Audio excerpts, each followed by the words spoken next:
Hello students, so let us talk about concentration terms today.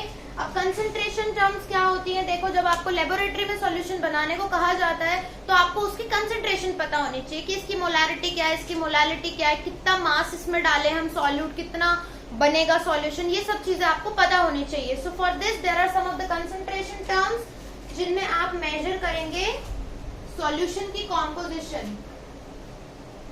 देखते हैं उन concentration terms के बारे में. क्यों होती है ये?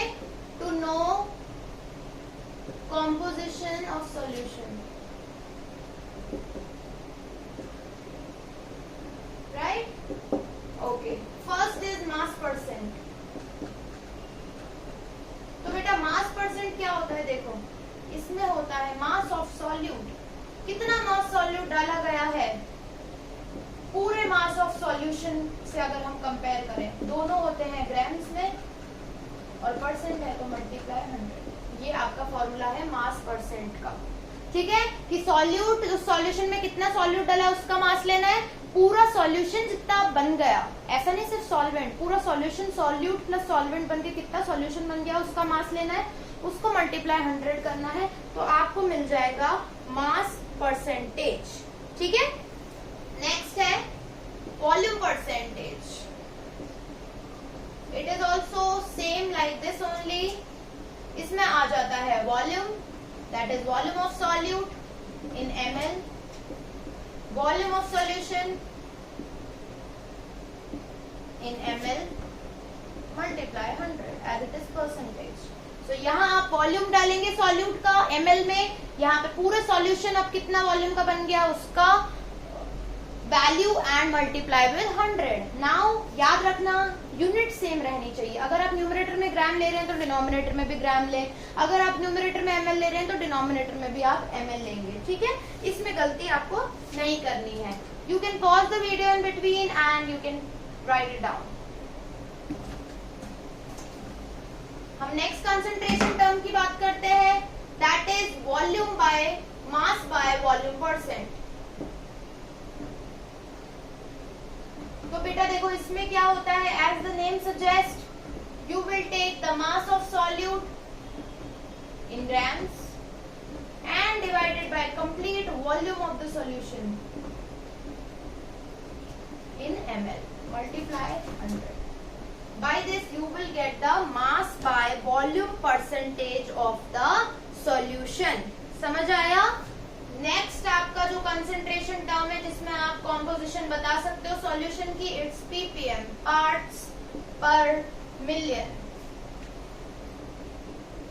देखो फॉर्मूला देखते हैं. It is number of parts of component,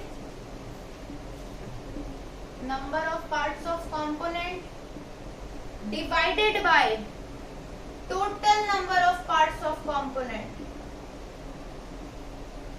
total number of parts of component in solution multiply parts पर मिलियन बोल रहा है तो बेटा हम यूज करेंगे क्या, 100 यूज करेंगे कि मिलियन करेंगे? मिलियन यूज करेंगे. That is 10 to the power 6. ठीक है. अब ppm यूज कब करा जाता है? जो बहुत ट्रेस क्वांटिटीज होती है, मतलब सॉल्यूट जहां बहुत बहुत थोड़ा सा प्रेजेंट है वहां पर हम यूज करेंगे ppm के टर्म. जैसे एयर पोल्यूशन होता है तो पॉल्यूटेंट्स होते हैं, पॉल्यूटेंट्स को मेजर करा जाता है ppm में, right? You can pause the video and then write it down. So here we have covered our 4 concentration terms. Let us proceed towards the next one. Fifth is molarity. You must have read about molarity in your class 11th also. What is it? It is denoted with symbol capital M and it is number of moles of solute per liter of solvent. ये याद रखना हमेशा जब आप molarity की बात करेंगे solution, जब आप मोलारिटी की बात करेंगे आप हमेशा लीटर्स में लेंगे वॉल्यूम को डिनोमिनेटर में, ऑलवेज इन लीटर्स. इस बात का ध्यान रखना. अगर मिलीलीटर में दे रखा हो तो कन्वर्ट करके उसको लीटर में कर दो, पर मोलारिटी हमेशा लीटर के टर्म्स में ही आएगी. फॉर्मूला लिख लेते हैं, m is equal to n upon v. Right. अब एक बात बताओ, अगर आपको पता ही नहीं कि किसमें कितने नंबर ऑफ मोल्स है सॉल्यूट के, तो हमें पहले ये तो पता होना चाहिए कि कैसे निकाले हम number of moles of solute. तो इसका भी फॉर्मूला है बेटा, देखो n इज इक्वल टू, कैसे निकालेंगे number of moles, given mass of solute, solute का मास इतना दे रखा है क्वेश्चन में, मोलर मास, पर उसका मास होता कितना है। जब आप इनको वैल्यूज को डिवाइड करते हो आपको नंबर ऑफ मोल्स मिल जाते हैं, ठीक है।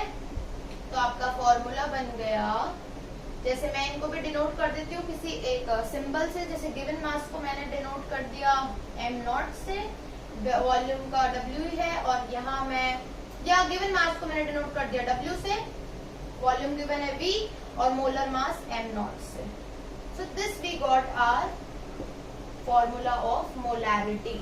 अब आप मोलैरिटी फाइंड कर सकते हो, condition volume should always be in litres, volume हमेशा रहना चाहिए लीटर्स में,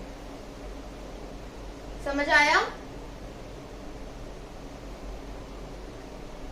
यूनिट होती है मोल पर लीटर, और मोलैरिटी टेम्परेचर डिपेंडेंट होती है, टेम्परेचर के चेंज होने पे मोलैरिटी भी चेंज होती है, क्योंकि टेम्परेचर के चेंज होने पे वॉल्यूम भी चेंज होता है, तो वॉल्यूम चेंज होगा तो ऑब्वियस है यहाँ नीचे वॉल्यूम चेंज हो जाएगा टेम्परेचर के बदलने पे, तो फिर पूरी ये मोलैरिटी की यूनिट भी तो बदल जाएगी ना।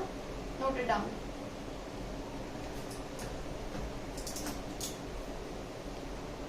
Next concentration term is molality, denoted with small m, ठीक है। होता क्या है, मोलैरिटी जैसे ही होता है, number of moles of solute but पर केजी ऑफ सॉल्वेंट। ध्यान रखना, यहाँ बात कर रहे हैं वेट की, मास की और सॉल्वेंट की, हमेशा मेजर होगा केजी में, अगर ग्राम में हो तो कन्वर्ट कर लो उसको फटाफट, ठीक है। तो फॉर्मूला बन जाएगा m is equal to n upon, इस मास को अगर मैं कैपिटल M से, नहीं कैपिटल M से तो क्या हो जाएगा, मोलैरिटी हो जाएगा, चलो कैपिटल W से डिनोट कर लेते हैं। तो ये आपका फॉर्मूला बन गया। अब नंबर ऑफ मोल्स की भी बात करेंगे, तो नंबर ऑफ मोल्स तो आपको निकालना ही गया है, नंबर ऑफ मोल्स होता है given mass upon molar mass, तो आप इस फॉर्मूले में पुट करके निकाल लेंगे वैल्यू, ठीक है। इट इज टेम्परेचर इंडिपेंडेंट, इसको फर्क नहीं पड़ता टेम्परेचर से, क्योंकि इसमें नीचे वॉल्यूम है ही नहीं, मास है, मास को टेम्परेचर से कोई फर्क नहीं पड़ता, है ना। यूनिट क्या होगी, यूनिट विल बी मोल पर KG, very good, note it down.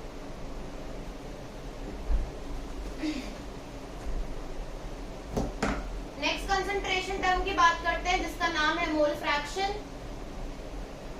Denote करते हैं इससे, ईटा से। ये होता क्या है, it is ratio of number of moles of one component of the solution to the total number of moles of all components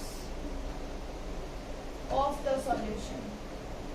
समझाती हूँ भी क्या कहना चाह रहे हैं। जैसे लेट्स सपोज आपका एक सॉल्यूशन बना है a प्लस बी से, दो कंपोनेंट है इसमें, मैं आपको बोलती हूँ कि मोल फ्रैक्शन निकालो a का, तो ये सिंबल है मोल फ्रैक्शन का, अब a का हम मोल फ्रैक्शन निकाल रहे हैं, तो ये कह रहे हैं number of moles of one component of the solution, तो a की हम बात कर रहे हैं, तो number of moles of a, जिस कंपोनेंट के मोल फ्रैक्शन निकालना है उसी के नंबर ऑफ मोल्स लेंगे न्यूमरेटर में, divide by total number of moles of solution, पूरे सॉल्यूशन में जितने कंपोनेंट्स हैं उन सबके मोल्स का टोटल, मतलब इसमें डिनोमिनेटर में नंबर ऑफ मोल्स a के भी आ जाएंगे plus number of moles b के भी आ जाएंगे, c होता तो c के भी आ जाते हैं। इसको डिनोट कर देते हैं Na और इसको डिनोट कर देते हैं Na प्लस Nb, राइट। ये आ गया आपका मोल फ्रैक्शन का फॉर्मूला। एक बात ध्यान रखना, अब ये नंबर ऑफ मोल्स है, बार बार नहीं बताऊंगी नंबर ऑफ मोल्स निकालते कैसे हैं, है ना, given mass upon molar mass. अगर अब हमें मोल फ्रैक्शन निकालना है B का, तो क्या करेंगे, number of moles of B divided by total, तो Na प्लस Nb। इजी है। अगर यहाँ पे C भी होता तो C का भी ऐसे ही हो जाता, Nc upon Na plus Nb plus Nc। ध्यान रखो, मोल फ्रैक्शन में जितने भी कंपोनेंट्स ले लो इनफाइनाइट तक, सबका मोल फ्रैक्शन ऐसे ही आएगा कि न्यूमरेटर में तो उसके नंबर ऑफ मोल जिसका पूछा है, डिनोमिनेटर में सॉल्यूशन में जितने भी कंपोनेंट्स है सबके नंबर ऑफ मोल्स का एडिशन। और अगर आप ऑब्जर्व करेंगे तो जैसे अगर मैं इसको इक्वेशन 1 इसको इक्वेशन 2 मान लो और ऐड करूं, adding equation 1 and 2, what you will observe कि मोल फ्रैक्शन ईटा ए प्लस ईटा बी आता कितना है, तो देखो 1 आएगा हमेशा। और ऐसा नहीं कि सिर्फ ए और बी कंपोनेंट लिया तो ही 1 आया है, अगर आप यहाँ पे हजारों कंपोनेंट्स का सॉल्यूशन भी बना दो ना तब भी उसका 1 ही आएगा, राइट। तो मोल फ्रैक्शन का हमेशा अगर सम पूछा जाए तो इक्वल टू यूनिटी होता है। यूनिटी मतलब 1, मोल फ्रैक्शन कभी 1 से ऊपर नहीं आ सकता। और मोल फ्रैक्शन लिख लो यूनिटलेस है, मोल फ्रैक्शन की कोई यूनिट नहीं है। So this was about your concentration terms and then we will be continuing in next lesson. Thank you so much.